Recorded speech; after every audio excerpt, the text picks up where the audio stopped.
Sügis 2016. Jüri Ratas lubab taastada Riisipere-Haapsalu-Rohuküla raudtee.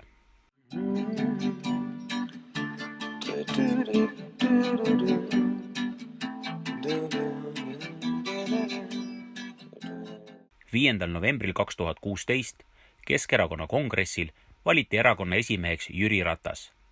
Oma kõnes tõi värske esimees välja valdkonnad, kus Keskerakond peab vajalikke muutusi eest vedama. 25 aastat on räägitud 4-realisest Tallinn-Tartu maanteest, Rohuküla raudteest, Via Baltica väljaehitamisest ja Tallinna linnahalli renoveerimisest. Aitab jutust. On aeg tegutseda. 21. novembril 2016 Riigikogus peaministrikandidaadina sõnas Jüri Ratas.